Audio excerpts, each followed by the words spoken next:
So I'm coming down to BUCANA, and this, I mean, you can see the state of the road here. It's a little bit, it's one of those things, I get myself into these troubles, don't I? So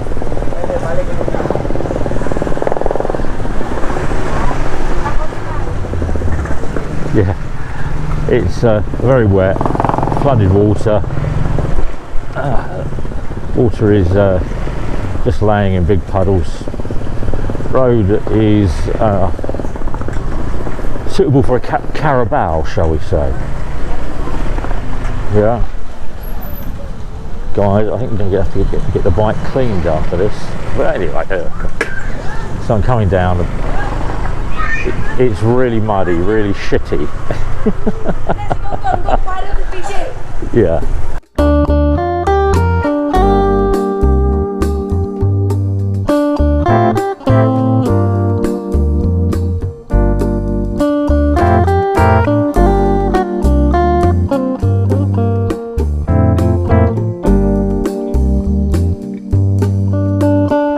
Go, there's a guy, looks like he's got a Messerschmitt 109 there.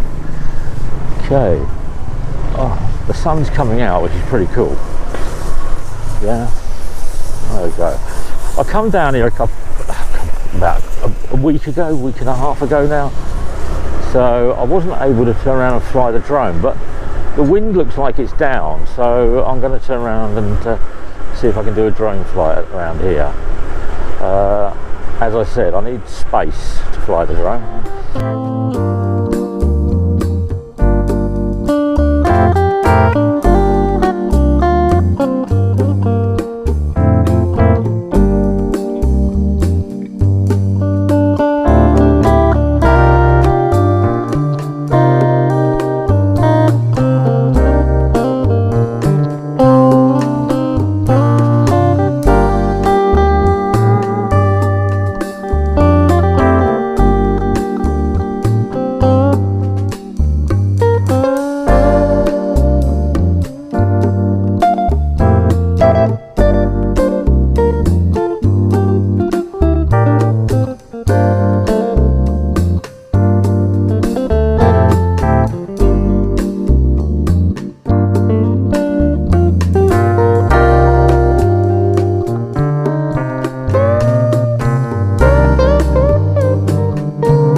Kuya, kumusta ka?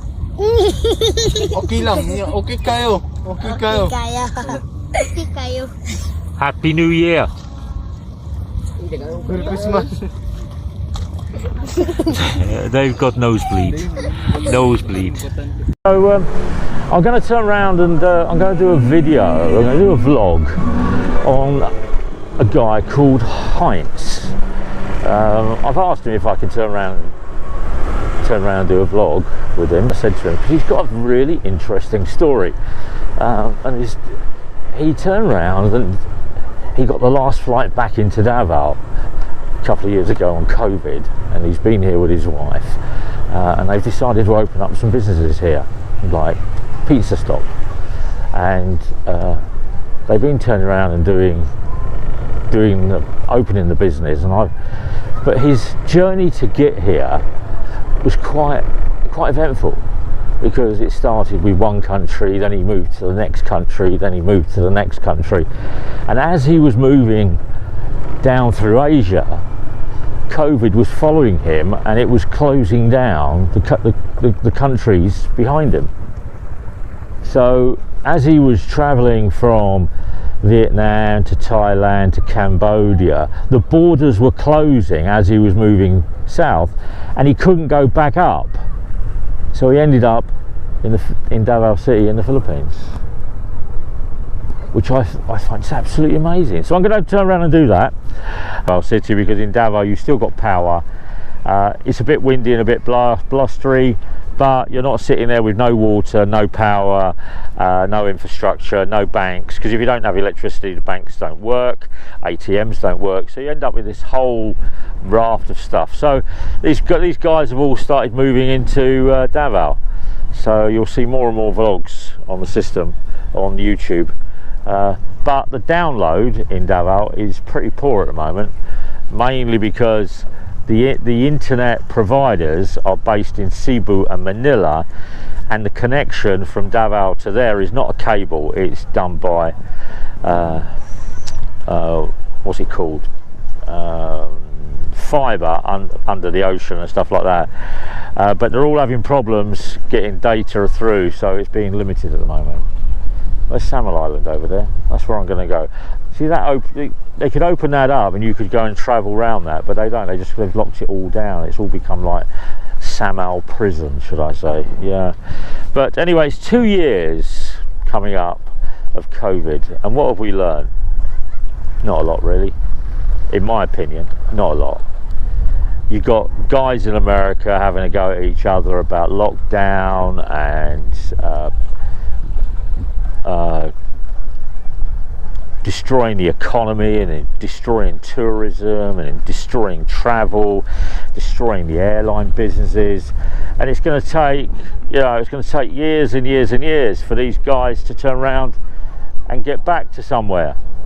But the wind's up. I can't believe that. I've just travelled down here, and maybe I should stop waffling, really. But anyway, so it's going to take years. The only people that have actually made any money out of this is the pharmaceutical companies like Pfizer and Moderna and J&J.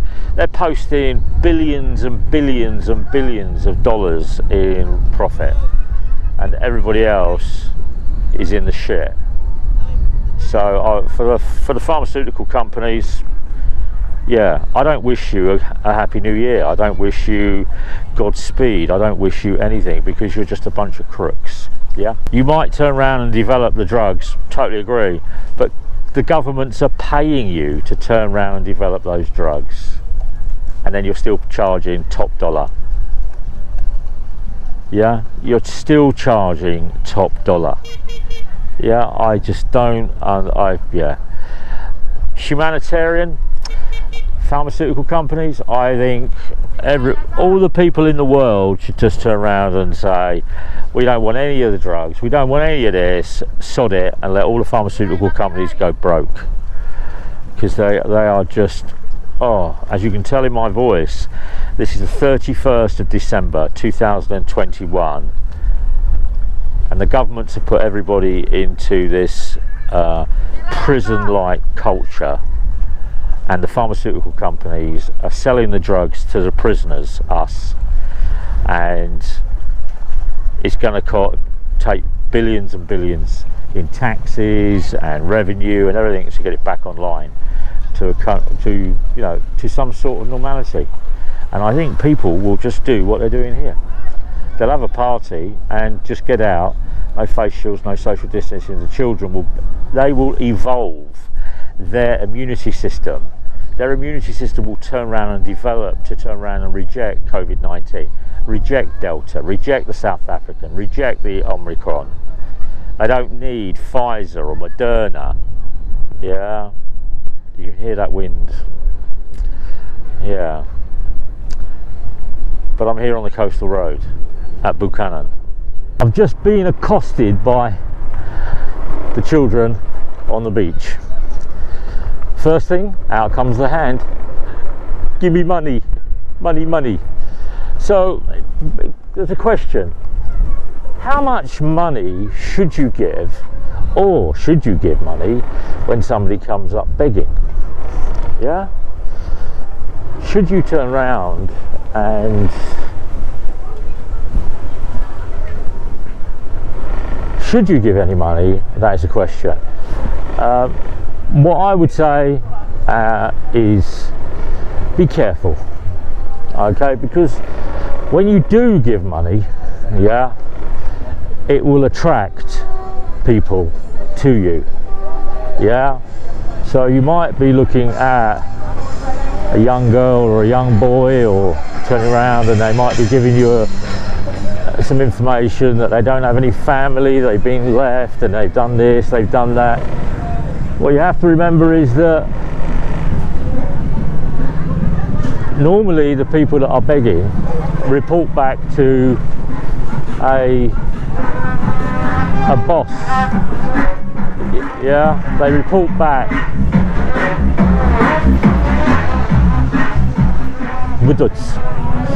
They report back, or they go back to an elder that turns around and is using the children for profit and gain.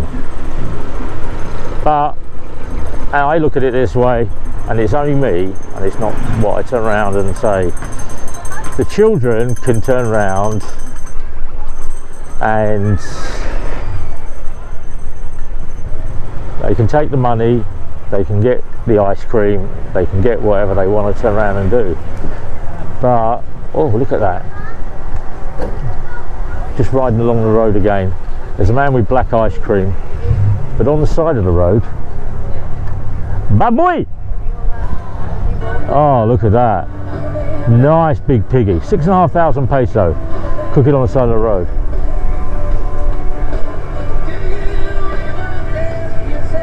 Baboy, lechon baboy. Very nice. Take care. Oh, there's a man here with his van. He's having a problem. So, lechon baboy for tonight. They're going to turn around and have some sig with some beer, and they're going to chill out. I'm going to ride back through BUCANA. I'm going to go straight on here. As I said, I came down here the other day, did some vlogging. Very, very quiet. It's still very, very quiet. Yeah. Roadworks ahead. Yeah, so how much do you give? And that's, if you talk to Filipino, they'll turn around and say don't give anything, because it will attract other people to come begging. So you'll be forever giving away money, and you have to make that decision. If you are going to give, you need to put in perspective of how much the people earn. So if you, I don't know, give a child 100 pesos, they don't know what to do with 100 pesos.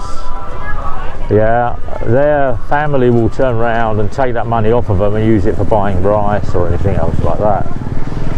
So if you see an ice cream seller, what I tend to turn around and do is, if there's 4 or 5, 6 children, buy them food. Yeah, buy them food, don't give them the cash. Yeah. And if you're going somewhere and they need slippers, buy them slippers. Well, yeah, and that's how I look at it. I don't tend to turn around and give direct cash because it never gets to where you want it to get to. Yeah. Okay, so this is the top part now of BUCANA.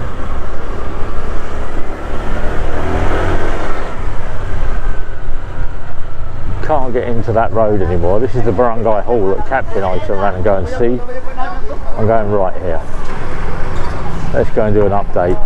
It's the last day of December. Yeah, it's the last day. Yeah. So yeah, what am I going to do in 2022? Well, at the end of, I think it's the end of January, me and Annie are looking to go to Dumaguete. She has a friend in Dumaguete. We're going to go in Maravi, and we're looking at flights at the moment. Well, Annie's looking at a flight. She's gone to a tour operator, a friend of hers, on Facebook. She's turned around and told Annie it's going to be 4,000 peso one way, which is going to be 8,000 pesos. However, when you go and check on Cebu Airline or Philippine Airways and Cebgo Airways, you can fly to Dumaguete, return trip 6,500 peso. So obviously there is a markup there. So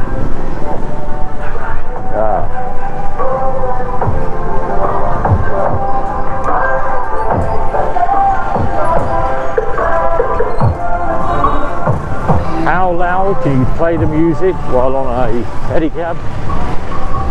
Clouds are coming in, the low pressure's coming in, and I'm going to come out of Barangay 23C and go and get a yogurt.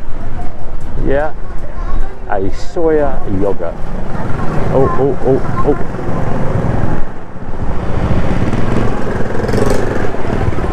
Bye. So, to all of my subscribers, thank you for supporting me in 2021.